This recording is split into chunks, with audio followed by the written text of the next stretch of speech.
அழிவை தேடும் தாகம் கொண்ட தங்களுக்கு எங்களின் மனமார்ந்த வரவேற்புகள். நீங்கள் ஒரு திரைப்படம் பார்க்கிறீர்கள் என்று வைத்துக்கொள்வோம். அந்த படத்தின் கேமரா முழுவதுமாக கதாநாயகனின் தனிப்பட்ட போராட்டங்கள், அவனது இன்ப துன்பங்கள், வெற்றி தோல்விகள் மீதே குவிக்கப்பட்டிருக்கும் இல்லையா? ஆமா. அவன் அழுதா கேமரா அழும், அவன் சிரிச்சா கேமரா அவனோடு சேர்ந்து சிரிக்கும். சரியாக சொன்னீர்கள். பகவத்கீதையின் முதல் 6 அத்தியாயங்களும் அப்படித்தான் பயணிக்கின்றன. இந்த முதல் 6 அத்தியாயங்களை பிரதவ ஷட்கம் என்று சாத்திரங்கள் அழைக்கின்றன. அதாவது இவை மனிதனின் தனிப்பட்ட முயற்சிகளைப் பற்றியும், ஒரு தனி மனிதன் எப்படி தன் மனதை கட்டுப்படுத்தி தியானத்தில் ஈடுபடுவது என்பதைப் பற்றியும் மட்டுமே மிக ஆழமாக பேசினார். உண்மைதான். வேதாந்தத்தின் மாபெரும் வாக்கியமான தத்துவம் அசி, அதாவது நீ அதுவாக இருக்கிறாய் என்பதிலுள்ள துவம் அல்லது நீ என்ற தனி மனிதனை பற்றிய விசாரணையாகவே அது அமைந்திருந்தது.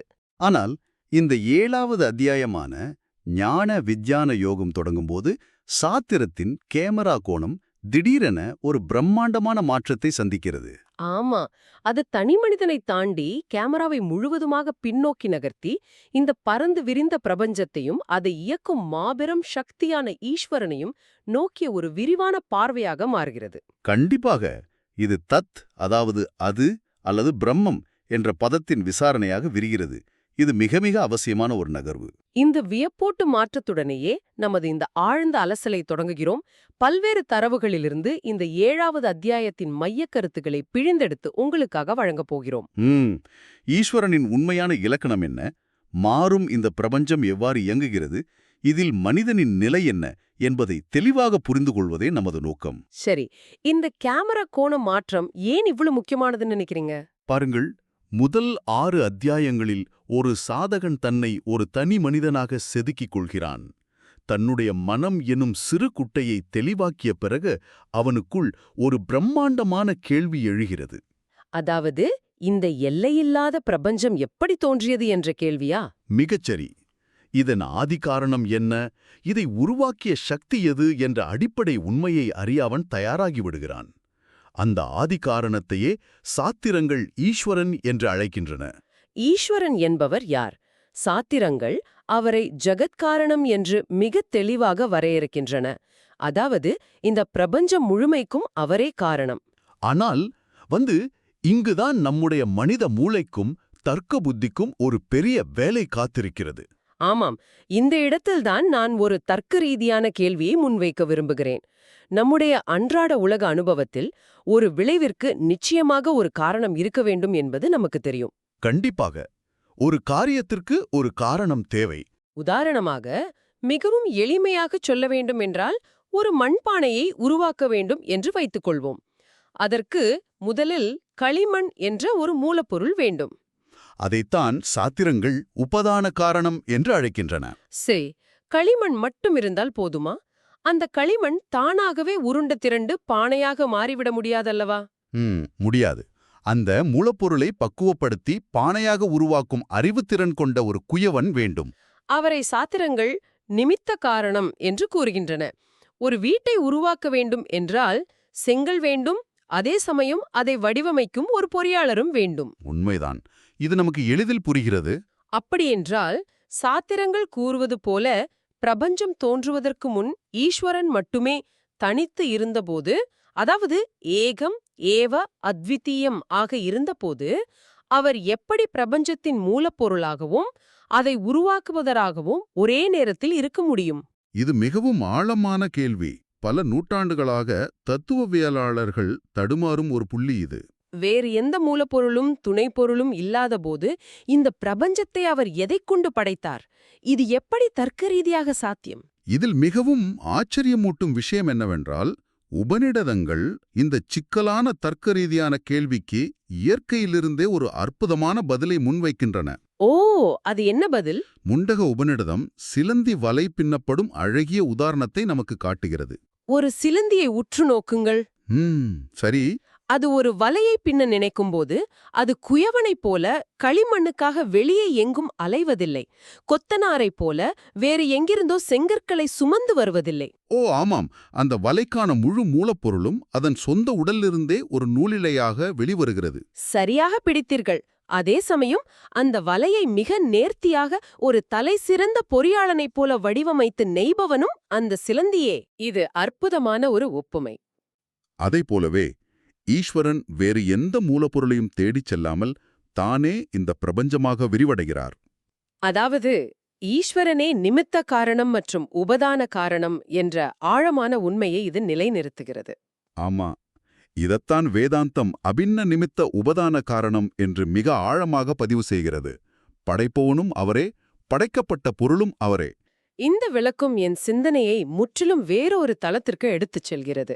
ஈஸ்வரன் என்பவர் மேகங்களுக்கு பின்னால் எங்கோ ஒரு சிம்மாசனத்தில் அமர்ந்து கொண்டு உலகத்தை படைக்கும் ஒரு நபர் அல்ல. கண்டிப்பாக அல்ல. இந்த பிரபஞ்சமே அவருடைய வெளிப்பாடுதான். இது இறைவனைப் பற்றிய பொதுவான புரிதலையே முற்றிலுமாக உடைக்கிறதே. ஒரு சிலந்தி தன் வலையை தன்னிலிருந்தே உருவாக்குகிறது என்றால் அந்த வலை சிலந்தியின் ஒரு பகுதிதான். ஆமா. அப்படியானால் நாம் பார்க்கின்ற இந்த மாபெரும் மலைகள், கடல்கள், விண்மீன்கள், ஏன் இப்போது பேசிக் கொண்டிருக்கும் என்னுடைய உடலும் சிந்திக்கும் என் மனமும் கூட அவருடைய வெளிப்பாடுதானா? 100% உண்மை. இங்குதான் பகவான் கிருஷ்ணர் ஈஸ்வரனின் இருப்பு நிலையை 2 அற்புதமான பரிமாணங்களாக பிரித்து காட்டுகிறார். ஓ, 2 பரிமாணங்களா? அவை என்னென்ன? ஈஸ்வரன் 2 வகையான பிரகிருதிகளை, அதாவது 2 முற்றிலும் மாறுபட்ட இயல்புகளை கொண்டவர் என்று கீதை விளக்குகிறது. சரி. ஒன்று அப்பரா பிரகிருதி அல்லது தாழ்ந்த நிலை என்று அழைக்கப்படுகிறது. மற்றொன்று பரா பிரகிருதி அல்லது உயர்ந்த நிலை. இது மிகவும் ஆழமான, அதே சமயம் சற்று சிக்கலான பகுதியாயிற்றே.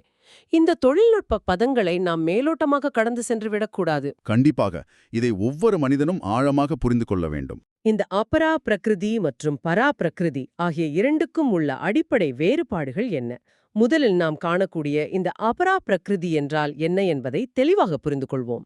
நிச்சயமாக அபரா பிரகிருதி என்பதை நவீன அறிவியலின் மொழியில் நாம் சடப்பொருள் என்று சுருக்கமாக கூறலாம். சடப்பொருள் என்றால் பௌதிக பொருட்கள், அப்படிதானே? ஆமாம். சாத்திரங்கள் இந்த அபரா பிரகிருதிக்கு 4 மிக முக்கியமான இலக்கணங்களை வகுக்கின்றன. முதலாவது, இது அசேதனம், அதாவது இது சடத்தன்மை கொண்டது, சுயமாக உணரும் தன்மை அற்றது. சரி. இரண்டாவது, இது சகுணம், அதாவது இது குணங்களை உடையது. இதற்கு ஒரு உருவம் இருக்கும், ஒரு நிறம் இருக்கும், அளவிடக்கூடிய தன்மைகள் இருக்கும். புரிகிறது. மூன்றாவது, சவிகாரம். இது மிக முக்கியமானது. சவிகாரம் என்றால் இடைவிடாது மாறிக்கொண்டே இருப்பது. இது ஒருபோதும் ஒரே நிலையில் இருப்பதில்லை. பிறக்கும், வளரும், தேயும், அழியும், அப்படிதானே? சரியாகச் சொன்னீர்கள். நான்காவது, மித்யா. இது சுயமாக இயங்க முடியாத ஏதோ ஒன்றை சார்ந்திருக்கும் ஒரு சார்பு நிலை. இது எல்லாமே நாம் கண்களால் பார்க்கும் பிரபஞ்சத்திற்கு பொருந்துகிறது. ஆமாம். கீதையில் பகவான் இந்த அபரா பிரகிருதி பிரபஞ்சத்தில் 8 கூறுகளாக பிரிந்து கிடக்கிறது என்று மிக தெளிவாக பட்டியலிடுகிறார். அந்த 8 கூறுகள் எவை? நிலம், நீர், நெருப்பு, காற்று, ஆகாயம் ஆகிய கண்களுக்குத் தெரியும் ஐம்பூதங்களும், மனம், புத்தி, அகங்காரம் ஆகிய கண்களுக்குத் தெரியாத 3ம் சேர்ந்ததே இந்த 8 கூறுகளாகும். எனக்கு இங்கே ஒரு மிகப்பெரிய திறப்பு கிடைக்கிறது. அதாவது நாம் கண்ணால் காணும் பாறைகள், மரங்கள், நம்முடைய பௌதிக உடல் வரை எல்லாமே இந்த ஐம்பூதங்களால் ஆன அபரா பிரகிருதிதான். ஆமாம், முற்றிலும் சரி. ஆனால் நீங்கள் சொன்னதில் என்னை மிகவும் கவர்ந்தது நம் மனதில் தோன்றும் எண்ணங்கள், நம்முடைய தர்க்க புத்தி, நான் என்ற நம் அகங்காரம், இவையும் கூட அபரா பிரகிருதி என்ற சடப்பொருள்தான் என்பது. இது பலருக்கும் வியப்பாக இருக்கும். நாம் மனதை மிகவும் உயர்ந்ததாக நினைக்கிறோம். ஆனால் சாத்திரங்கள் மனதையும் வெறும் நுட்பமான ஒரு சடப்பொருள் என்றுதான் கூறுகின்றன. நீங்கள் சவிகாரம் என்று சொன்னீர்கள். அதாவது தொடர்ந்து ஒரு கணம் கூட நிற்காமல் மாறிக்கொண்டே இருப்பது என்று. நாம் நிலையானது என்று நினைக்கும் ஒரு இரும்புச் சுவரை நுண்ணோக்கியில் பார்த்தால் அதனுள் உள்ள அணுக்கள் அதிவேகமாக சுழன்று கொண்டிருக்கின்றன. நடராஜரின் பிரபஞ்ச நடனம் போல, இல்லையா? மிகச் சரியாகச் சொன்னீர்கள். நடராஜரின் நடனம் எப்படி இடைவிடாது நிகழ்கிறதோ அதேபோல நமது உடலும் நம் மனதின் எண்ணங்களும் ஒரு கணம் கூட நிற்காமல் மாறிக்கொண்டே இருக்கின்றன. இந்த மாறும் தன்மையே, இந்த இடைவிடாத சுழற்சியே அபரா பிரகிருதியின் அடிப்படை இயல்பு. நமது உடலின் செல்கள் தினமும் மடிகின்றன, புதிய செல்கள் பிறக்கின்றன. நம் உணர்ச்சிகள் அலைபாய்கின்றன. இவை அனைத்தும் அபரா பிரகிருதியின் நாடகம். சரி, இப்போது நாம் நாணயத்தின் மறுபக்கமான பரா பிரகிருதிக்கு வருவோம். இது அபரா பிரகிருதிக்கு நேர் எதிரானது. பராபிரகிருதி என்பது சேதனம், அதாவது மாசற்ற தூய உணர்வு நிலை. அதாவது இது சடப்பொருள் அல்ல, இதுவே விழிப்புணர்வு என்கிறீர்களா? ஆமாம், இது நிர்குணம். எந்த விதமான குணங்களோ உருவமோ எல்லைகளோ அற்றது. இது நிர்விகாரம், எந்த மாற்றமும் அடையாதது. இறுதியாக இதுவே சத்தியம். இங்கேதான் விஷயம் எனக்கு ஒரு பெரிய சவாலா மாறுகிறது. எனக்கு இங்கே ஒரு ஆழமான சந்தேகம் எழுகிறது. என்ன சந்தேகம்? சொல்லுங்கள். இந்த அபரா பிரகிருதியை நாம் கண்களால் காண்கிறோம், தொட்டு உணர்கிறோம். மனதின் கோபத்தையும் நாம் நேரடியாக உணர்கிறோம். உண்மைதான். ஆனால் இந்த பரா பிரகிருதி என்பது உருவமற்றது, குணங்களற்றது, எந்த மாற்றமும் இல்லாதது என்று சொல்கிறீர்கள். அப்படியென்றால் அதை ஒரு மனிதன் எப்படி உணர்வது? அது வெறும் கற்பனையாம். உங்களின் இந்த சந்தேகம் மிகவும் நியாயமானது. பல ஆன்மீக தேடுபவர்களும் இந்த இடத்தில்தான் தேங்கி நிற்கிறார்கள். கண்ணுக்கு தெரியாத ஒன்றை நான் எப்படி உண்மை என்று நம்புவது என்றால்? இதை ஒரு எளிய உதாரணம் மூலம் நாம் ஆழமாக புரிந்து கொள்ளலாம். உங்கள் அறையில் ஒரு மின்விசிறி சுழல்கிறது. இது நாம் காணக்கூடிய அபரா பிரகிருதி. சரி. ஆனால் அந்த விசிறியை இயக்கும் மின்சாரத்தை நாம் கண்ணால் காண முடியுமா? முடியாது. ஆனால் மின்சாரம் என்ற ஒன்று இல்லாமல் அந்த விசிறியால் இயங்க முடியுமா? ஓ, நிச்சயமாக முடியாது. அதே போலத்தான் சடப்பொருளான இந்த உடலையும் மனதையும் இயங்கும் அந்த கண்ணுக்குத் தெரியாத உணர்வு நிலையே பராப்பிரகிருதி என்கிறீர்கள். உங்களின் ஒவ்வொரு எண்ணத்தையும் நீங்கள் கவனித்துக் கொண்டிருக்கிறீர்கள் அல்லவா? அந்த கவனிக்கும் தன்மையே பராப்பிரகிருதி என்கிறீர்கள். ஆமாம், பகவான் இதை ஜீவபூதாம் மகாபாகோ என்றழைக்கிறார். அதுவே உங்களின் உண்மையான உயிர் மூச்சு. இது உண்மையாகவே ஒரு மாபெரும் திறப்பு. இதை நான் இப்படி உருவகப்படுத்தி பார்க்கிறேன். ஒரு மாறும் திரை இருக்கிறது, ஒரு சினிமா திரை போல. அருமையான உதாரணம், சொல்லுங்கள். அதில் காட்சிகள் தொடர்ந்து மாறிக்கொண்டே இருக்கின்றன. ஹீரோ சிரிக்கிறான், தீப்பிடித்து எரிகிறது. இவை அனைத்தும் அபரா பிரகிருதி. சரி. ஆனால் அந்த திரையின் மீது விழும் ஒளியில் எந்த மாற்றமும் இல்லை. திரையில் தீப்பிடித்தாலும் அந்த ஒளி எரிவதில்லை. அந்த மாற்றமில்லாத ஒளியே பராபிரகிருதி. 100க்கு 100% இதுதான் உண்மை. உங்களின் புரிதல் மிக துல்லியமாக இருக்கிறது. நம்முடைய அன்றாட வாழ்வில் நாம் நம்மை அந்த மாறும் திரையில் ஓடும் காட்சிகளோடு அடையாளப்படுத்திக் கொண்டு அவதிப்படுகிறோம். நாமே அந்த துயரம் என்று நினைக்கிறோம். ஆனால் உண்மையில் நாம் அந்த மாறாத ஒளி, அந்த அமைதியான சாட்சி நாம்தான். இந்த மாபெரும் அறிவை அடைவதுதான் இந்த 7வது அத்தியாயத்தின் முதன்மை நோக்கமே. அதனால்தான் இந்த அத்தியாயத்தின் தலைப்பு ஞான விஞ்ஞான யோகம் என்று மிகவும் நுட்பமாக வைக்கப்பட்டுள்ளது, இல்லையா? ஆமா. இந்த தலைப்பிலுள்ள ஞானம் மற்றும் விஞ்ஞானம் ஆகிய 2 வார்த்தைகளுக்கும் உள்ள வித்தியாசத்தை நாம் மிக ஆழமாக புரிந்து கொள்ள வேண்டும். தமிழில் நாம் இரண்டையும் ஒன்று போலவே பயன்படுத்துகிறோம். வேதாந்தத்தின் பார்வையில் இவை இரண்டுக்கும் உள்ள நுட்பமான வேறுபாடு என்ன? ஞானம் என்பது இறைவனை குணங்களுடன் கூடிய ஒருவராக அறிவது. அதாவது இறைவன் இந்த பிரபஞ்சத்தை படைத்தார் என்று அறிவது. இதில் ஒருவித இருமை நிலை இருக்கிறது. அதாவது துவைதம், இறைவனை தன்னுள்ளிருந்து வேறான ஒருவராக அறிவது. சரிதான். ஆனால் விஞ்ஞானம் என்பது அதற்கும் மேலான நிலை. இது குணங்களற்ற பரம்பொருளை தன்னுடனான எவ்வித பேதமுமின்றி தன் உண்மையான சொரூபமாகவே உணரும் நிலை, அத்வைதம். படித்து தெரிந்து கொள்வது ஞானம். அதை தன் சொந்த அனுபவ உண்மையாக மாற்றுவது விஞ்ஞானம். இதை நான் எனக்கு பிடித்தமான ஒரு ஒப்புமையின் மூலம் பொருத்தி பார்க்கிறேன். சொல்லுங்கள், கேட்பதற்காவலாக இருக்கிறேன். ஒரு கடலில் ஒரு அலை எழுகிறது. அந்த அலை கடலை பார்த்து, ஓ கடல், எவ்வளவு பெரியது, அது என்னை படைத்தது என்று வியந்து போற்றினால் அது ஞானம். அலை தன்னை சிறியதாகவும் கடலை பிரம்மாண்டமாகவும் பார்க்கிறது. ஆமாம். ஆனால் எப்போது அந்த அலை தன்னுடைய ஆழத்திற்குச் சென்று என்னுடைய உண்மையான தன்மையும் நீர்தான், கடலின் தன்மையும் நீர்தான், அடிப்படையில் இரண்டும் நீர்தான் என்று உணர்கிறதோ அந்த பேரறிவே விஞ்ஞானம். மிக அருமையான கச்சிதமான ஒப்புமை இது. இந்த விஞ்ஞானத்தை அடைந்தவனுக்கு மரண பயம் கிடையாது. கடவுளைப் பற்றிய புரிதலை இது வேறொரு பரிமாணத்திற்கு எடுத்துச் செல்கிறதே. கண்டிப்பாக. அவனைத்தான் சாஸ்திரம் ஜீவன் முக்தன் என்று கொண்டாடுகிறது. ஆனால் எல்லோரும் உடனடியாக இந்த விஞ்ஞான நிலையை அடைந்துவிட முடியுமா?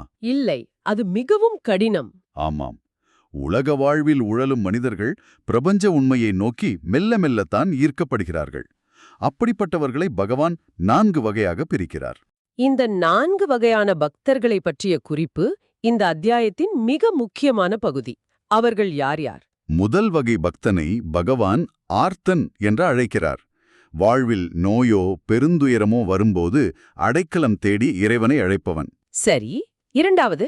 இரண்டாவது வகை பக்தன் அர்த்தார்த்தி.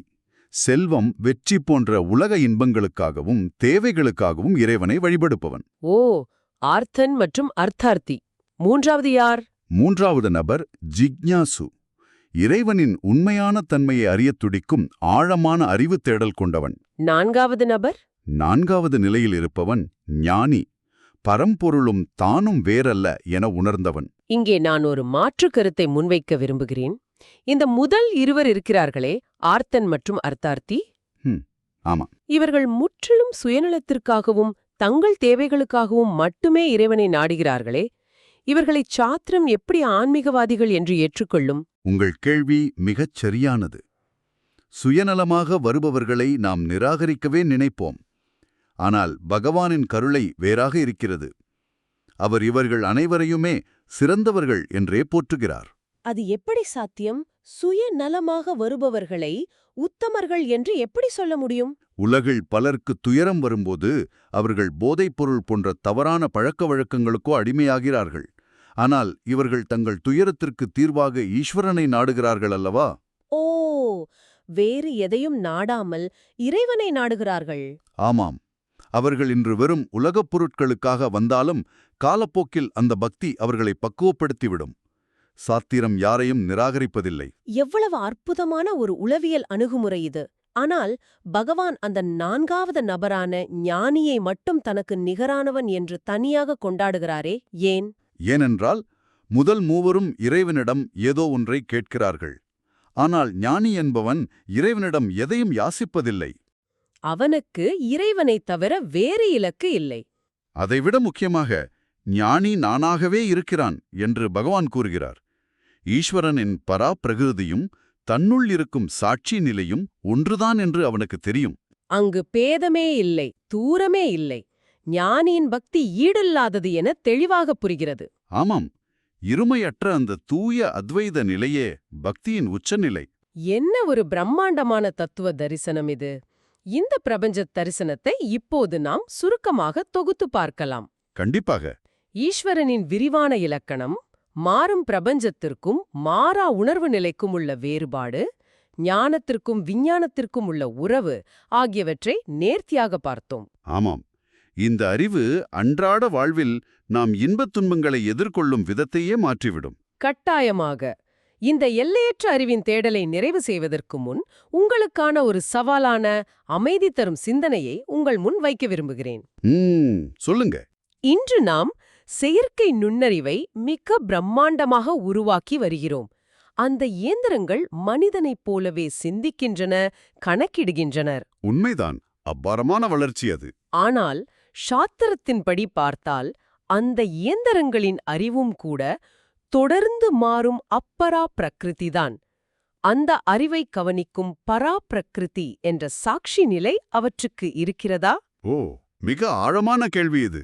அப்படியென்றால் தர்க்க புத்தியையும் நினைவாற்றலையும் தாண்டி உங்களை ஒரு இயந்திரத்திலிருந்து வேறுபடுத்திக் காட்டும் அந்த உண்மையான உயிர்ப்பான நீங்கள் யார்? அந்த மாறாத ஒளி, அந்த பராப்பிரகிருதி.